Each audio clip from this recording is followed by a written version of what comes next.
Las opiniones vertidas en este programa son de exclusiva responsabilidad de quienes las emiten y no representan necesariamente el pensamiento del canal.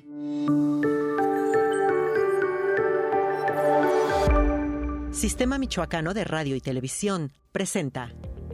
La hipoacusia o sordera parcial es la disminución de la audición y puede afectar uno o ambos oídos. Existen tres tipos: conductiva, por daño en oído externo o medio; neurosensorial, por daño en oído interno o nervios; y mixta, una combinación de ambas.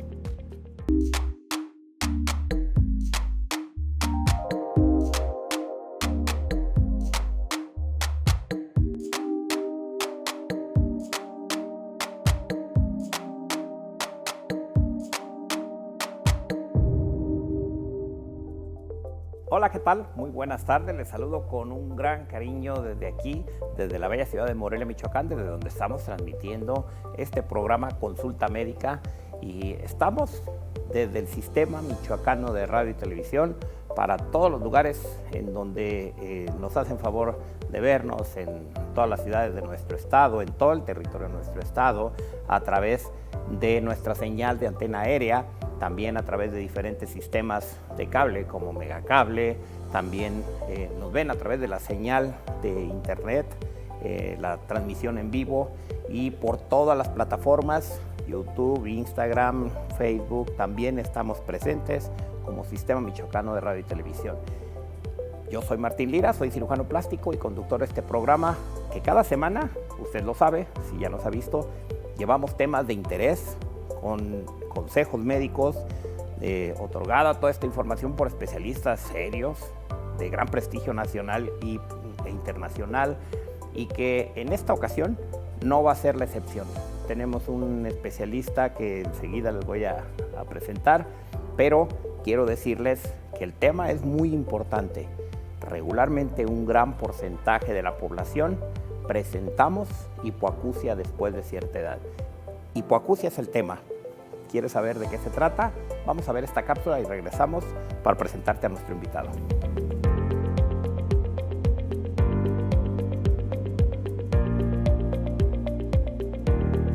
La hipoacusia o sordera parcial es la disminución de la audición y puede afectar uno o ambos oídos. Existen tres tipos: conductiva, por daño en oído externo o medio; neurosensorial, por daño en oído interno o nervios; y mixta, una combinación de ambas. Su gravedad varía: leve, moderada o profunda. En casos severos, se requiere audífono o implante auditivo.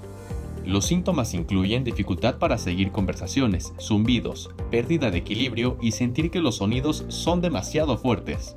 Las causas más comunes son la edad, el ruido excesivo, infecciones, factores genéticos y algunos medicamentos o sustancias tóxicas. La prevención se basa en evitar ruidos fuertes y cuidar la salud auditiva. El tratamiento depende del grado, desde audífonos hasta implantes, junto con técnicas de comunicación.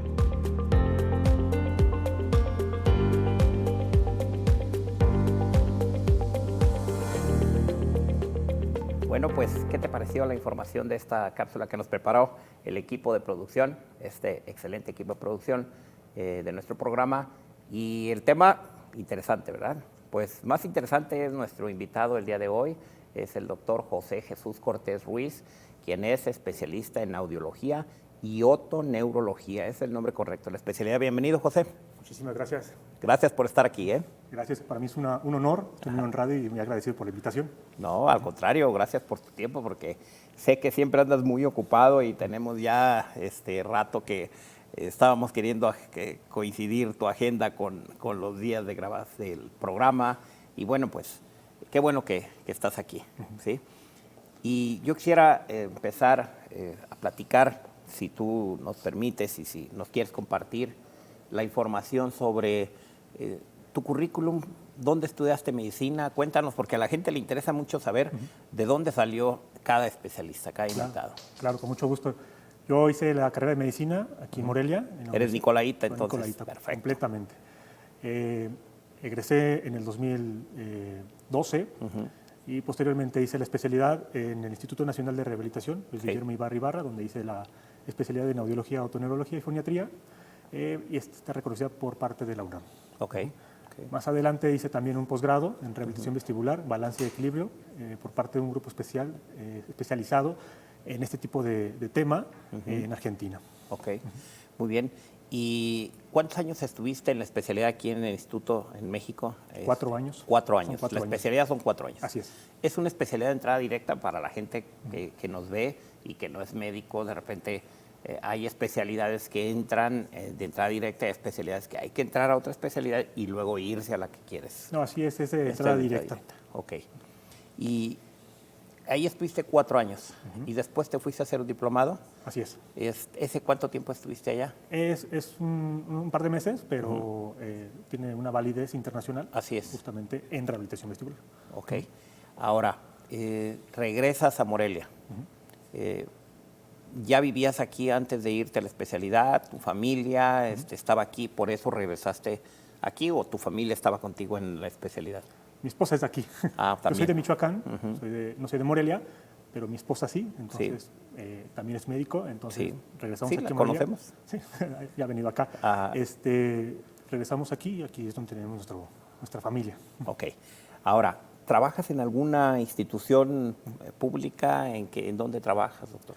Sí, por las mañanas estoy en el Hospital Infantil de Morelia, de José Manuel López Mateos, en el consultorio de audiología. Sí.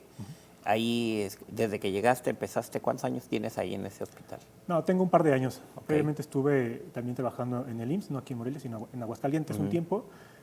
Después vine aquí a Morelia, al Hospital General Miguel Silva, y posteriormente hice mi cambio al Hospital Infantil, que es donde estoy ya. Ok. Y desde que llegaste empezaste a trabajar también en lo privado, ya una vez aquí en Morelia. ¿Por dónde está tu consultorio? Digo, va a aparecer la información en las cintillas, pero platícanos por dónde estás. Sí, mi consultorio está en una clínica que se llama Unidad Médica San Ángel, que está por la salida Charo, en dirección justamente hacia los hospitales. Ah, ok. O sea que te agarra como por el mismo rumbo la ciudad. Ahora con lo complicado que se ponen las vialidades por la cuestión de los paros y las marchas y todo, pues qué bueno. Oye, Doc, y de manera general, que nos pudieras platicar qué es la hipoacusia, porque el nombre tú y yo lo conocemos muy bien, pero hay mucha gente que no sabe qué es hipoacusia. Sí. ¿De dónde viene la palabra y en qué consiste este problema de salud? Sí, hipoacusia es mejor conocida como sordera o disminución de la audición y proviene de vocablos grecolatinos, que es hipo, que significa disminución o poco, y acusis, que significa oír o también audición. Entonces, la disminución de la audición, que puede ser tanto parcial como total, de un oído o de los dos. Oye, ¿y qué tan frecuente es esto? Digamos, no aquí en Morelia, ni en nuestra región, sino en general, ¿qué tan frecuente es este problema? Porque pareciera que por el nombre es muy poco frecuente, pero cuando ya dijiste ahorita el otro término, sordera, entonces ya la gente, y empezamos todos entonces puede haber sordera, que ahorita vas a platicar, o hipoacusia parcial, ya nos dijiste, de uno de los dos oídos, pero ya empezamos a decir, con razón, en mi casa yo tengo un familiar así, tengo otro familiar así. ¿Qué tan frecuente es? Es mucho más de lo que uno piensa. En el mundo aproximadamente ahorita somos 8,000 millones de habitantes. Sí. Se sabe que ya se han contado que hay alrededor de 1.500.000 personas con algún grado de hipoacusia, desde lo más leve. ¿Okay? Realmente la que nos interesa atender es la que es discapacitante. ¿Okay? De esta se calcula más o menos 400 o 450.000 millones de personas en el mundo. Es un montón. Es muchísimo. Sí. Estamos hablando cerca del 5% de la población. Aquí en México las cifras están más o menos entre los 2 y 3 millones de personas con sordera discapacitante. Okay. Discapacitante. O sea que los otros niveles de sordera que vamos a platicar más adelante, aumentaría el número mucho más, porque estamos hablando 2 o 3% de 122 millones de habitantes. Es mucho. Es mucho. ¿Cuáles son las causas? ¿Por qué se presenta una sordera y cómo va evolucionando, digamos, creciendo este problema en cada persona? Sí, yo creo que aquí lo primero, para hablar de causas, hay que identificar primero el grupo de edad. ¿Okay? Cuando hablamos de adultos, Sí. la causa principal es el envejecimiento. ¿Ok? Después de los 40 años comienza el envejecimiento, claro que de una velocidad distinta de persona a persona por sus factores genéticos, estilo de vida, enfermedades, etc. Seguida de enfermedades propias del oído. En niños ya tenemos que revisar justamente si esto fue congénito o fue adquirido. Si es congénito, pues hay que ver si es parte de alguna enfermedad genética o de algún factor perinatal, por ejemplo, durante el embarazo alguna infección o bien alguna complicación durante el embarazo, durante el nacimiento, perdón. ¿Okay? También las infecciones en niños es bastante frecuente y en el periodo tanto de niños, adolescentes hasta adultos, la exposición a ruido, ya sea laboral o por escuchar música de manera de entretenimiento, también puede ser uno de los factores más importantes para tener hipoacusia. Eso que acabas de mencionar al final es una parte muy interesante porque en la actualidad pues ya los dispositivos son más comunes, los audífonos. Antes era raro traer unos audífonos y los audífonos no te aislaban completamente del exterior y ahorita ya está la tecnología que tú sabes. Pero los muchachos lo están haciendo ya como que todo el día están con los audífonos puestos. ¿Eso influye el que traigan todo el día o lo que influye es el nivel de decibeles con lo que se escucha la música? Sí. Influyen los dos factores en realidad. Okay. El más importante en realidad es el volumen, es la intensidad, pero también el tiempo de exposición a esta. Okay. Actualmente sí se ha visto mucho más, más prevalencia, más incidencia de esta lesión por ruido, porque estamos conectados a todo. Estamos en una época en la que tenemos el celular, tenemos tablets, tenemos computadora, tenemos todo de manera inalámbrica, entonces para todo estamos conectados, para escuchar música, para trabajar, para cualquier actividad, entonces estamos expuestos justamente a esta exposición, que si no somos cuidadosos en el tiempo y en la intensidad, puede provocar un daño irreversible.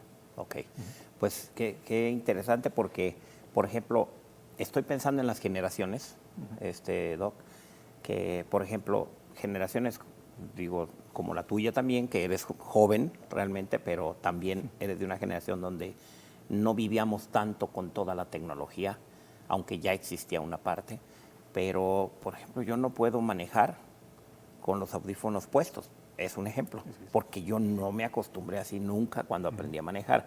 La otra, si voy a viajar, escucho música un ratito y luego me quito los audífonos porque me canso de tener audífonos puestos, por mucho que me guste la música. Pero las nuevas generaciones no, ellos están creciendo con el audífono puesto. Entonces, esto va a aumentar en el futuro si no tenemos cuidado. Es así, ¿no? Y no tanto en el futuro, ya lo estamos viendo. ¿Okay? Como lo dice, las nuevas generaciones nacen conectados en realidad, nacen con los audífonos puestos así como tal. Entonces ya estamos viendo que no tenemos que esperar que sean adolescentes o adultos para ver justamente este daño. Ya estamos viendo niños menores de 10 años con daño irreversible por exposición a ruido. No, pues qué mal. Vamos a ir a una pausa si nos permites y si usted nos favorece con su atención, regresamos después de esta pausa aquí a seguir hablando con nuestro invitado de hoy.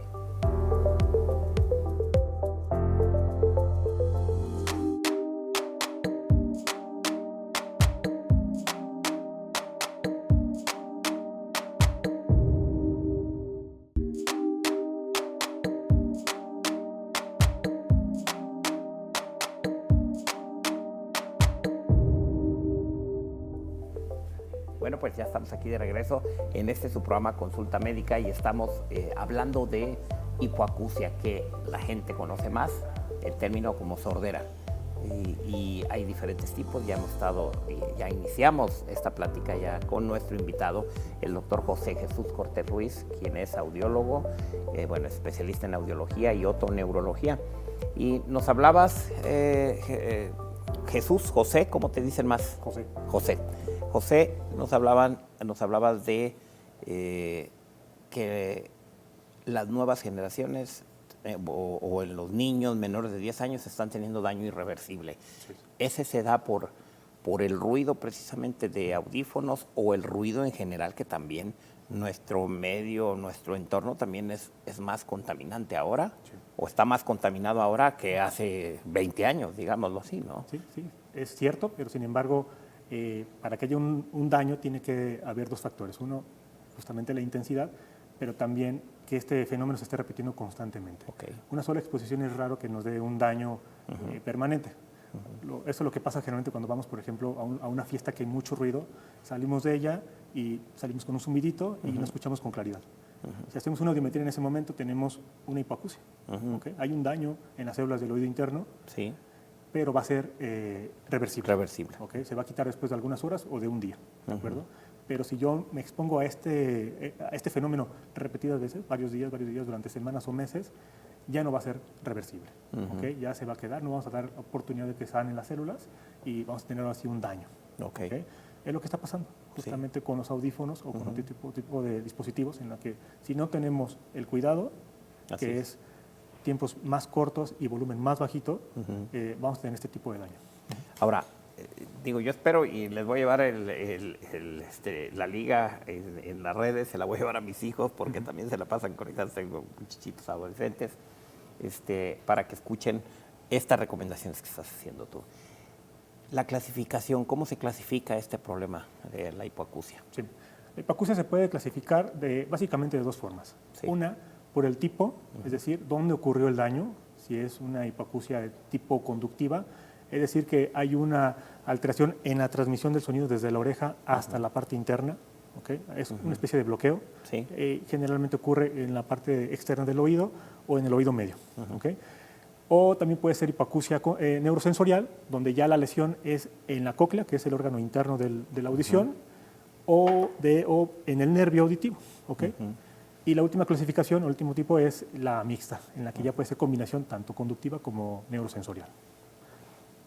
¿Algún factor de estos que estamos hablando predispone más en esta clasificación? Por ejemplo, volviendo a los audífonos, predispone más en la primera parte del conducto, del conducto auditivo, o directamente en el nervio. ¿En dónde predomina más el uso de los audífonos? En las células del oído interno. Okay. La cóclea es un caracol que si lo estiramos, Sí. podemos estirarlo, sería una pequeña lámina en la que están acomodadas una serie de células que en forma de pelitos.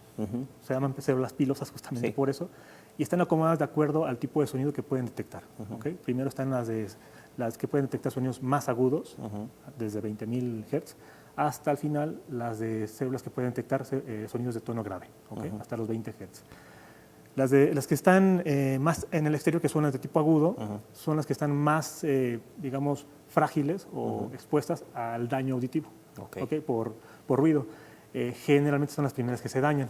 ¿Okay? Cuando hacemos una audiometría, normalmente encontramos pérdidas de audición de predominio a frecuencias agudas. Okay. Algo que me faltó también comentar en la forma de clasificar la hipoacusia es por el grado. ¿Okay? Va desde lo leve, que es entre los 20 y 40 decibeles de detección, 40-60 decibeles es grado moderado, 60-80 es severo y abajo de los 80 decibeles ya es un grado profundo. ¿Okay? Ajá. Sí, adelante. Perdón, en este caso, cuando es por exposición a ruido intenso, por ejemplo, el uso de audífonos o bien en un ambiente laboral, con maquinarias o en una fábrica, se van a dañar las células que están encargadas de detección de los sonidos, por lo tanto, va a ser una hipoacusia de tipo neurosensorial. ¿Okay? Ahora, por ejemplo, esta de los niveles que se encuentran de hipoacusia, ¿alguno tiene relación con la edad? ¿Cuál es el más frecuente, por ejemplo, en mayores de 50 años? Por poner un ejemplo, porque es una edad en la que yo estoy, ¿verdad? Sí, la severidad va ahora sí que avanzando, desde lo más leve hasta lo más avanzado. Sin embargo, grados leves a veces son pasados por alto. No nos damos cuenta porque realmente a una conversación, por ejemplo, la que estamos teniendo en este momento, no tienen mayor dificultad. Por eso no son discapacitantes. ¿Okay? Solamente en ciertas situaciones o a voz muy bajita tienen dificultad. ¿Okay? Entonces no suelen notarlo. Pero eso es propio del envejecimiento. Es parte del envejecimiento porque justamente este daño es muy lento. Es muy gradual, muy lento y no se nota. ¿Okay? No lo notan ni el paciente ni los familiares. ¿Okay? Hasta que llegan a un grado moderado o mayor a es donde ahora sí ya es muy evidente de que estoy hablando y tengo que elevar la voz o tengo que subir el volumen de la televisión o estoy mande, es cuando ya no alcanza a escuchar Exactamente. Y te tienen que repetir. Exactamente. Ok. Esa es la moderada. Esa es la moderada y a partir de la moderada, severa y profunda, ya es discapacitante. Es donde ya ahora sí, forzosamente necesitamos un auxiliar auditivo o algún tipo de tratamiento para poder mejorar la audición y la comunicación. Ok. Ahora, hay gente que hablamos muy fuerte, de siempre. Eso no es un síntoma de que tenemos hipoacusia. No. Digo, porque puede haber gente que hablamos, yo en lo personal hablo muy fuerte, sí tengo hipoacusia también, ya por la edad, pero la pregunta está dirigida porque de repente sí hay situaciones en las que la gente nota que hablas muy fuerte. Sí. Y cuando eso se acompaña, entonces de que ya no escuchas cuando te hablan muy bajito, ya puedes hacer pensar en que tu familiar o tú, si eres el del problema, hay que buscar ayuda, ¿no? Sí, como lo dice, cuando toda la vida he hablado así, no hay ningún problema en realidad, Sí. no es indicativo de nada, ¿ok? Sí. Ocurre más cuando la pérdida es un poquito más súbita, Ok. más rápida, ¿ok? Tenemos algo que se llama retroalimentación, entonces yo tengo que escucharme. Ajá. Y el que regula el volumen de la voz soy yo mismo, de acuerdo a cómo me estoy escuchando. Sí. Si yo tengo una hipoacusia, bajo de repente, yo hablo como hablo normalmente, no me voy a escuchar. Entonces Y ahí tengo es que elevar donde más la empieza voz esa. para poderme escuchar. Entonces esa retroalimentación de cómo me estoy escuchando es la culpable de que personas con hipoacusia tienen que hablar un poquito más fuerte. Oye, José, ¿y qué otros síntomas aparte de hablar más fuerte, el que te tengan que repetir las cosas, cómo empiezas a darte cuenta o cuáles son los primeros síntomas, aparte del de la voz, que puede ser un síntoma, un signo, más bien, cuál es, qué otras cosas se puede dar cuenta la gente de que algo está empezando? Zumbido, por ejemplo. Así es. ¿Qué más? Sí. En adultos mucho es el zumbido. El zumbido es un síntoma que se asocia mucho con la hipoacusia, con la sordera, justamente porque es un síntoma que, vamos a decirlo de esta manera, el mismo cuerpo lo produce para indicarnos que algo está pasando en el oído. ¿Okay? Es como el dolor. Sí. ¿Okay? En los adultos generalmente ocurre aislamiento, sobre todo en adultos mayores, cuando no poderse comunicar con sus familiares, no estar en la conversación. Sí. Empiezan a aislarse, empiezan a irse al rinconcito donde pues, ahí no molesto a nadie y estoy en silencio. ¿Okay? Ajá. Esto después nos va a traer más consecuencias, que igual más adelante lo voy a comentar. Sí. El estar repitiendo justamente esto, ¿qué? Repetir normalmente todo lo que está escuchando. Niños, un mal desempeño escolar. Es un niño que de repente está muy bien y empezó a bajar calificaciones, no está poniendo atención y no siempre es que inatención o conducta, etcétera. Puede ser un problema de audición subyacente que no estamos detectando. ¿Okay? En bebés, por ejemplo, también o niños más pequeños, la falta de desarrollo del lenguaje. ¿Okay? Un niño que no oye... Sí, tiene relación. Exactamente. Para poder desarrollar el lenguaje oral, necesitamos oír, forzosamente. ¿Okay? Así es como aprendemos a hablar. Sí. Si no escuchamos, si un niño no oye, no va a hablar. O va a tener muchos problemas de desarrollo del lenguaje. ¿Okay? Entonces, un niño que a los 3 meses tiene que balbucear o al año tiene que decir su primer palabra, no lo está haciendo, es un foco rojo. Es una Y bandera ahí es roja. donde el especialista tiene que detectar que hay un problema. Exacto. Para eso ¿Sí? existe Los estudios, ¿no? el tamiz auditivo neonatal, ¿okay? Que es una Ok. prueba muy sencilla, rápida y muy barata en la que podemos hacer detección de hipoacusia desde los primeros días de nacido. Ok. ¿Okay? Eso cambiaría totalmente el desarrollo del niño, ¿okay? Tanto de lenguaje como social. ¿Okay? Entonces, hacer diagnósticos a tiempo es todo en la audiología. Cambia. Todo. Cambia ¿ok? el panorama. Exactamente. Tenemos un límite de tiempo para oír y desarrollar el lenguaje. Si no lo cumplimos, por ejemplo, a los 5 o 6 años, aunque después oiga, ya no va a hablar. Ok. ¿ok? Ahora bien, las causas, volviendo un poco a las causas, en este tipo de niños, por ejemplo, en recién nacidos que tienen un problema y que en el tamizaje sale con un problema, ¿se debe a infecciones o se puede ver infecciones o problemas congénitos? Sí. ¿Medicamentos? También. Sí. Durante el embarazo. Durante el embarazo y después de haber nacido. Hay niños que, por ejemplo, por alguna complicación estuvieron en la terapia intensiva, en la UCIN, tuvieron alguna infección y es necesario darle algún tipo de antibiótico. Sí. Es necesario porque tenemos que salvarle la vida, pero Claro. hay ciertos medicamentos que tienen cierto potencial de daño auditivo. ¿ok? Así como lo hay renal. Exactamente. Algunos antibióticos, Así es. otros son en el oído. Así es. Entonces, son niños que tenemos que darle prioridad a la vida, pero hay que vigilar también la parte auditiva. Ok. porque tiene un cierto potencial de riesgo. ¿Ok? El tamiz y otras pruebas nos ayudarían justamente para diagnosticar este tipo de problemas. Ahora, ya una vez que llega alguien a tu consulta, porque, hablando de un adulto, Sí. por ejemplo, ya el niño, ya nos dijiste, tiene problemas de tamiz, se puede dar cuenta, y si no en la edad escolar, en la edad escolar te das cuenta porque los papás ven que está bajando la calificación o no pone atención, etc. Y ya nos lo comentaste. Pero en los adultos, por ejemplo, llega alguien a buscar ayuda de un especialista como tú. La historia clínica es fundamental, ¿sí? Es fundamental en todas las especialidades. Pero estoy consciente que hay una serie de estudios que se necesitan para hacer un diagnóstico preciso en esa persona adulta, para saber si es lo normal, de acuerdo a su edad, o está en otro grado que ya no va acorde con su edad. Quisiera que nos platicaras después de la pausa, Claro que sí. qué estudios son los que necesitas o que comúnmente se hacen. En cada caso puede ser diferente, que necesite un estudio diferente, ¿no? Pero, por ejemplo, estos estudios, ¿cuáles son? Te voy a dejar la pregunta en el aire y después de la pausa lo platicamos. ¿Te parece? Y vamos a una pausa y regresamos aquí con el doctor José Jesús Cortés Ruiz, quien es especialista en audiología y otoneurología y nos está hablando de hipoacusia o sordera. Regresamos.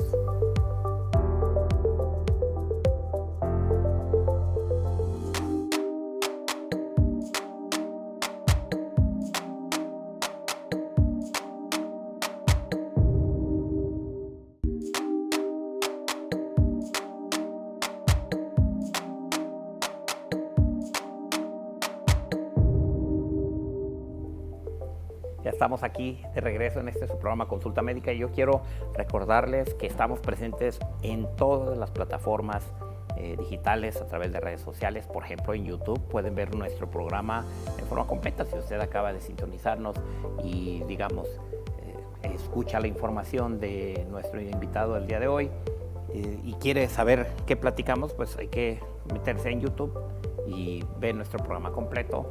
Y, por favor, si a usted le parece que es importante esta información, que seguramente lo es para alguien de su familia, alguna amistad, compártalo en sus redes, no nada más se lo comparte en lo privado. Siempre yo les digo que esas son las cosas que educan, que informan, que nos ayuda a tener un problema mayor de salud, tan solo con compartir la plática, la entrevista. Y bueno, pues esto es la invitación para que por favor difunda este tema, que es muy importante. La pregunta volviendo al tema, José, la pregunta que dejamos es, ¿qué estudios de diagnóstico? Porque ya dijimos la historia clínica, ya vimos la edad, que la historia clínica es importante, pero estudios, y quiero preguntarte los estudios, como te dejé la pregunta en el aire, porque es muy importante que en cada caso es diferente. No sé si te pase, pero a mí me pasa en mi especialidad, que llegan los pacientes y ¿en qué te puedo servir? Y traen la radiografía. Dice, aquí está, a esto. ¿Eso qué? Quiero que vea la radiografía. No, espérame, pues primero vamos a ver y yo te digo si necesitamos una radiografía. Te pasa ya seguramente. Así es. A ver, platícanos. Bastante. Sí, los audiólogos tenemos una gran batería de estudios que podemos hacer para evaluar a un paciente, desde la timpanometría, emisiones autoacústicas, potenciales evocados auditivos, entre otros. Sin embargo, desde los 2 años hasta los adultos, el estudio principal, el estándar de oro para hacer diagnóstico de hipoacusia es la audiometría. Audiometría tonal y luego audiometría. Es un estudio en el que vamos a evaluar qué también escucha el paciente, cada tipo de frecuencia auditiva y también qué también entiende lo que está escuchando. Y esta audiometría se hace en todas las edades. Se puede hacer en todas las edades. A partir de los 2 años. En niños pequeños podemos hacer audiometrías como especiales para niños, lúdicas, por reforzamiento visual, etcétera. A partir más o menos de los 4 o 5 años, donde ya el niño puede cooperar muchísimo mejor, podemos hacer una audiometría tradicional. Sí. Y aparte de la audiometría, ¿qué otros estudios diagnósticos requieres? ¿Algún estudio de imagen para ver alguna situación en especial? Platícanos. Sí, ya ahora sí que dependiendo del paciente, cuando lo requiere, podemos auxiliarnos de estudios como tomografía, resonancia magnética, estudios como la videotoscopía, que es una revisión que hacemos generalmente en consultorio, pero también podemos pedirla incluso en otros lugares para ver cómo está la membrana de timpánica. Básicamente es eso. O sea, casi todo lo tenemos en consultorio, lo podemos hacer ahí. Esa es la ventaja, que no tienes que estar yendo en tu especialidad y el paciente regresar. Así es. Todos, yo he visto las veces que he ido a consulta, que lo tienen ahí. Sí. Y ahí mismo te tardas un ratito, pero ahí mismo te dan todos los estudios. Sí, ¿no? es bastante importante para el paciente, para nosotros, tener la resolución ahí. ¿Okay? Sí. Le voy a pedir esto, lo voy a hacer aquí. ¿Okay? Para no retrasar más el tratamiento, tener rápido ahí a la mano lo que necesito. Sí, eso es muy práctico. Así es. Bueno, y ya una vez que dices, con estos estudios de laboratorio, bueno, de imagen, de pruebas, ya sé que tiene mi paciente. ¿Cómo lo tratas? Depende mucho del tipo de... Porque ya ahorita con todo lo que hay en la televisión, en las redes sociales, de repente te anuncian cada cosa que pareciera como que es la panacea, cuando realmente son, digamos, estoy hablando de los equipos, ¿sí? Que realmente son equipos que algunos ni certificados están, no son de calidad, y los anuncian y los repiten y los repiten en los anuncios en las noches, sobre todo, que es cuando salen. Muchísimo. Platícanos de eso, ¿no? Sí, yo creo que el tratamiento depende mucho del tipo de hipoacusia, de la causa. Hay hipoacusias que se pueden tratar con medicamentos, hay otras que se pueden tratar de manera quirúrgica. Ahí trabajamos en conjunto con los otorrinolaringólogos. Y hay hipoacusias que solamente podemos rehabilitarlas con auxiliares auditivos o algún otro dispositivo de audición. Es bien importante que comente esto porque en el mercado hay una gran cantidad de dispositivos que no son profesionales, no son los adecuados. Generalmente son de venta libre, los pueden encontrar en internet, en televisión, en páginas de internet, etcétera, o en centros comerciales. El gran riesgo de estos dispositivos, al no ser profesionales, es que no se pueden calibrar acorde a la pérdida auditiva de cada paciente. ¿Okay?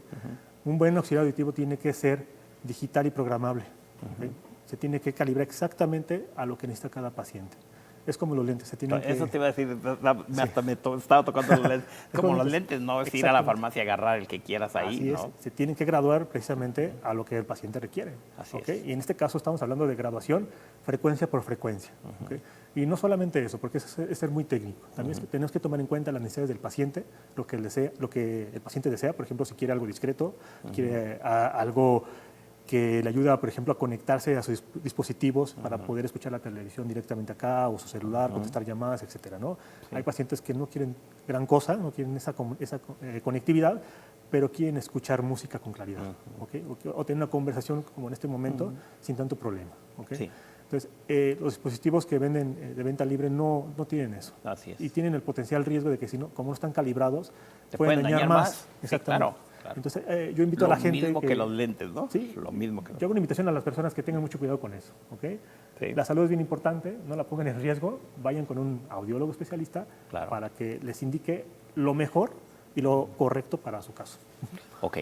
Ahora bien, tú estás en una institución del sector salud. ¿Ahí hasta dónde termina las posibilidades de alguien que va a una institución? Mi pregunta va dirigida a él. Ahí se tienen también todos los estudios para hacerse en el momento o en el hospital, sino en el consultorio. Pero estos dispositivos que sí son los adecuados, no los de venta libre, los tienen en el cuadro básico, los tiene que comprar por separado el paciente, porque entiendo que la situación como está en el sector salud, digo, no es hablar mal del sector salud para que no me vayan a decir que porque estoy hablando mal del sector salud, pero entiendo que hay otras prioridades en el sector salud, no porque no sea importante la hipoacusia y la sordera, ¿no? Pero ahí no manejan ningún tipo de no lo tenemos dentro del cuadro básico, sin embargo, sí hemos tenido programas de donación de auxiliares auditivos por parte del gobierno y también tenemos actualmente un programa de implante coclear que sigue en marcha, estamos justamente en las gestiones, que es difícil de conseguir. Somos uno de los pocos hospitales en el país, a nivel estatal, que podemos tener un programa de implante y dar este beneficio a los niños, porque el implante coclear es sumamente costoso adquirirlo por fuera, entonces a veces es la única opción para poder hacer que un niño pueda escuchar y que pueda desarrollar el lenguaje. Claro. Es un gran apoyo. Y eso lo tiene aquí el hospital. Lo tenemos, sí. En el hospital infantil, aquí en Morelia. Fíjate, qué interesante la pregunta que yo te hice para los dispositivos auxiliares, los otros, y salió esta información tan importante que se tiene en el hospital infantil y que mucha gente no lo sabe. Yo como médico no lo sabía, aunque no soy pues de esta especialidad, pero de todas maneras sí conoce uno en el ambiente médico ciertas cosas y yo no lo sabía que había eso en un hospital del sector salud aquí en Morelia. Oye, pues felicitaciones al hospital y de la Secretaría.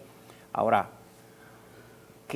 ¿cómo, de acuerdo a la clasificación de la sordera y la etiología, decías, hay medicamentos? Así es. ¿Sí? Estos medicamentos van encaminados a corregir ¿qué? Es para cuestiones desde antihistamínicos, que puede estar ocasionando un bloqueo en la conducción por el moco. Así es. A ver, cuéntanos. Todo depende de la causa. Si es una causa, por ejemplo, de obstrucción por moco o por alguna infección, pues tenemos que apoyarnos en medicamentos como los antibióticos o los mucolíticos para poder liberar esta obstrucción y que ya funcione bien. Hay ciertas situaciones, por ejemplo, la sordera súbita, que generalmente es por alguna causa viral o vascular, en la que una persona puede perder de manera súbita, de manera muy rápida, audición parcial o completa de un oído, y tenemos una pequeña ventana terapéutica, no más de un mes, en la que podemos actuar con ciertos medicamentos como los glucocorticoides para poder revertir este daño y recuperar la audición. Se puede recuperar parcialmente o totalmente. Después de este mes, si no se actuó, ya se queda así. También creo que es bien importante mencionar que no hay medicamentos milagros para recuperar la audición. Así es. Una vez que tenemos una pérdida neurosensorial crónica, ya no se puede hacer nada. Ya no se puede recuperar, no hay ningún medicamento, ningún bálsamo, que si lo tomo voy a recuperar o voy a regenerar mis células auditivas. No ocurre. Hasta la fecha no existe. Ahora, hablando del implante coclear, ¿cuál es la función exactamente del implante? Porque mucha gente escucha esas palabras y las ha escuchado. Le pusieron un implante, pero pues lo decíamos antes de entrar al aire, que no es para todas las personas. Como que me decías que llegan diciéndote, es que yo quiero un implante coclear, ¿no? ¿En quiénes está indicado eso? Sí, el implante coclear hace la función de las células del oído interno. Entonces, por lo tanto, está indicado en personas que tienen sordera severa o profunda de tipo neurosensorial. Se puede poner a cualquier edad, desde recién nacidos hasta adultos mayores. Sin embargo, los programas estatales generalmente se enfocan en niños menores de 5 años, justo para poder revertir esta hipacusia, o habilitar esta hipacusia y tengan un buen desarrollo del lenguaje. Es un dispositivo que se coloca mediante cirugía, junto con un otólogo capacitado. El audiólogo también está durante la cirugía porque vamos trabajando en conjunto para ir un poquito guiando la inserción justamente del dispositivo. El dispositivo es un electrodo que se coloca dentro del caracol, dentro de la cóclea, y de manera eléctrica va a estar estimulando al nervio auditivo directamente. Entonces, es un oído biónico, en términos muy, muy sencillos. No es mágico tampoco. Requiere muchísima rehabilitación por parte de terapia. Tenemos aquí en México una licenciatura que es licenciatura en terapia de comunicación humana. Ellos son los indicados para hacer justamente esta terapia auditivo-verbal, en el que se le va a enseñar al niño o al adulto a oír otra vez, o a oír por primera vez, y aprender a hablar.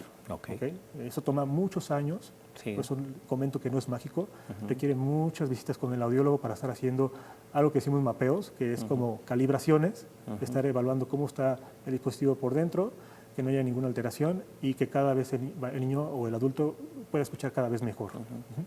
Ahora bien, pues ya empezaron las preguntas aquí de parte del auditorio. Una pregunta, por ejemplo, de Evangelina Arriaga, se comunica a través de Messenger y nos dice que qué tan caro es un implante coclear, precisamente de lo que estábamos hablando. Entiendo que puede haber variaciones en los costos, pero digamos alguien que se va a hacer un implante coclear, ¿cuánto necesita de dinero en términos generales, sin entrar en detalles? Sí, depende mucho de la marca, claro, del dispositivo, también de los gastos de cirugía, de quirófano, etcétera. Pero aproximadamente un implante coclear para un solo oído puede rondar entre los 700,000 pesos hasta el $1,000,000 de pesos. Ya gastos en general. Es caro. Por eso el apoyo que hemos tenido por parte en el hospital. Estoy pensando en el apoyo de la gente que está recibiendo el beneficio. Claro, es algo de justamente agradecer a nuestras autoridades, al gobierno, poder tener con un programa de implante coclear, que no siempre se puede continuar Claro. ininterrumpidamente, pero se agradece mucho. Claro. ¿Ok? Porque es una oportunidad que mucha población no va a poder tener, o difícilmente lo va a poder lograr. No, ¿Ok? es para un gran sector de la población es imposible, ¿no? Así es. Bueno, también nos pregunta Juan Mendoza, nos pregunta a través de Instagram, que, bueno, felicita a nuestro invitado de hoy, excelente información, y nos dice que si es cierto que las infecciones de la garganta desde niño, repetitivas o muy constantes, producen sordera. Cierto potencial, sí. ¿Ok? Cuando tenemos infecciones de vías respiratorias altas, recordemos que la garganta está comunicada con el oído a través de un pequeño tubito. Entonces, muy fácilmente pueden migrar hacia el oído, convertirse una infección de la garganta en una otitis media. ¿Okay?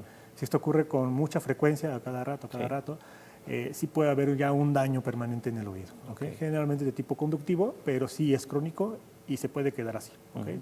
En los primeros estadios puede ser reversible, pero ya si esto ocurre durante mucho tiempo, muchos años, sí puede causar una hipoacusia desde moderada hasta severo. Y viene otra pregunta muy relacionada con esa, que esta es de Marta Sánchez a través de Facebook. Dice que si el tener problemas de caries también produce sordera. No realmente, o sea, no hay una relación directa. Okay. Podemos hablar de que tal vez procesos de caries infecciosos, pues sí, claro, puede haber cierta colonización, Sí. pero no así directamente caries, hipoacusia, no. Ok, muy bien. Pues quedan muchas preguntas más, pero vamos a ir a una pausa y regresamos para seguir platicando. Por supuesto. No se vayan, por favor, continuamos.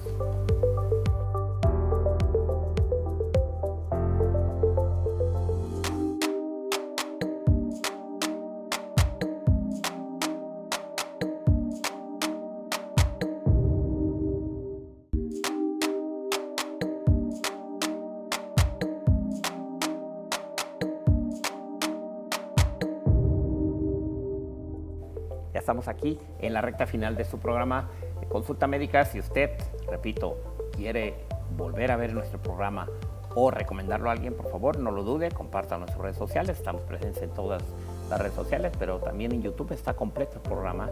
Así es que no hay razón por la que alguien no pueda enterarse de toda la información relacionada con la hipoacusia y, desde luego, de información exacta, fidedigna, correcta, completa, solamente en manos de un especialista o en voz de un especialista, para ser más exactos.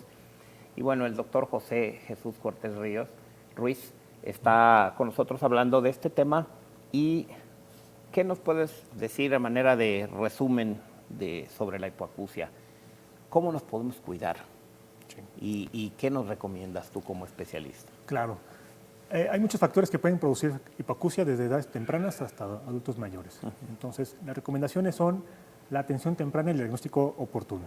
Okay. Esto nos va a abrir una gran cantidad de opciones de tratamiento que muchas veces no son posibles si el paciente llega demasiado tarde. ¿Okay? Hago la recomendación a todos los papás y mamás que están esperando a su hijo que una vez que nazca hagan su tamiz auditivo para que hagamos una detección temprana, estemos seguros de que todo va bien, o si no, poder hacer un diagnóstico adecuadamente. Niños, adolescentes y adultos que usan mucho los audífonos, les sugiero mucho seguir la regla del 60-60. ¿Qué significa esto? Usar el dispositivo a no más del 60% de la barra de volumen por no más de 60 minutos continuos. Hacer pausas. ¿Okay? Esto va a prevenir, nos va a ayudar mucho a que no tengamos este riesgo de hipoacusia por exposición a ruido intenso.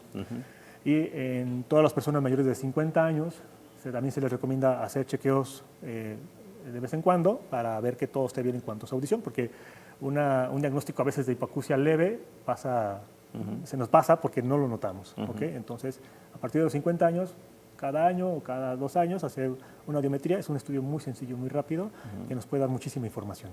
Ok, bueno, pues ahí tiene usted la información, y yo lo que quiero comentarte y pedirte, José, es, número uno, y te voy a comprometer al aire, que no sea la primera vez que vienes. Tu esposa ha estado con nosotros, pero que tú también continúes dándonos esta información que es muy útil para el auditorio.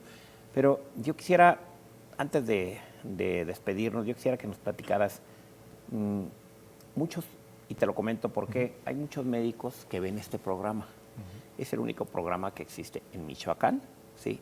En televisión, con temas médicos, y donde informan médicos y que son entrevistados por otro médico. Esta es una charla que tenemos entre médicos con lenguaje muy adecuado para la gente, para que entienda, porque a veces se quejan de que los médicos hablamos con terminología médica y muy que técnicos. La gente no nos entiende, pero de eso se trata este programa, que la información vaya muy fácil de entender.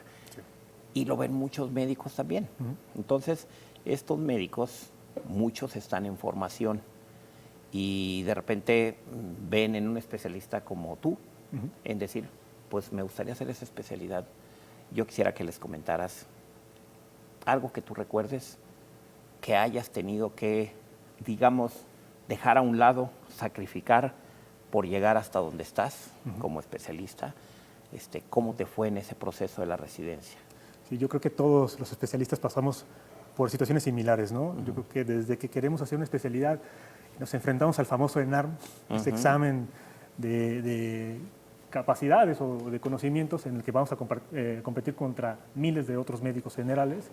Es el primer paso, ¿no? Es la primera dificultad. Superarla ya es un gran logro, es un gran triunfo. La especialidad de audiología, otonología y foniatría es una especialidad que solamente se puede hacer en 5 sedes aquí en México, 4 en la Ciudad de México y 1 en León. Son 4 años, no hay guardias. A muchos les interesa mucho luego ese punto. Donde vamos a aprender justamente a evaluar, tratar, rehabilitar a pacientes que tienen problemas de audición, de vértigo, de problemas de balance, de equilibrio, problemas de voz, habla y lenguaje, de manera muy integral. ¿Okay? Y nos enseñan también a trabajar de manera muy conjunta con otras especialidades, como los otorrinos, que somos los que tenemos más contacto generalmente, que compartimos justamente el oído, neurólogos, internistas, pediatras, neonatólogos, etcétera. Somos un gran equipo multidisciplinario, ¿okay? Que eso es lo ideal para el paciente, ¿no? Saber trabajar en equipo, no estarnos peleando justamente por eso. Entonces, si eres médico interno o médico estudiante de medicina, te interesa el oído, te interesa la comunicación humana, acércate. Es una especialidad muy bonita que trae grandes recompensas, realmente. Hacer escuchar a una persona que hace muchos años no escuchaba.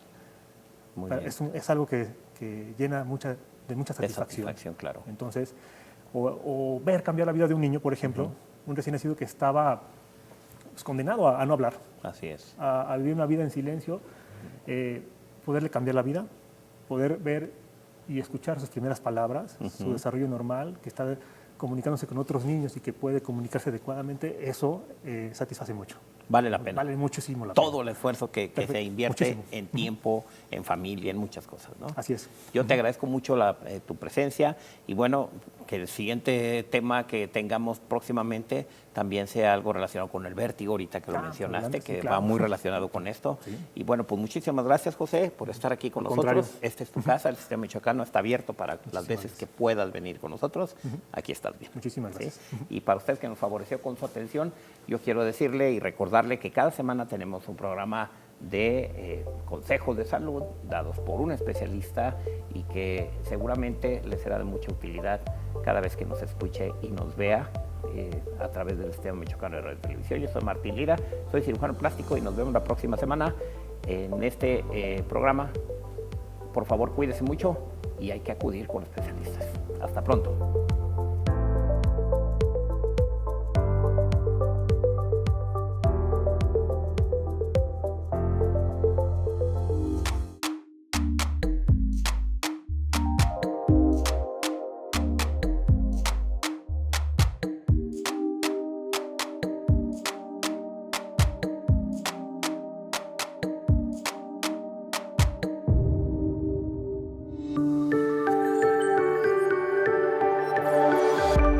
Sistema Michoacano de Radio y Televisión presentó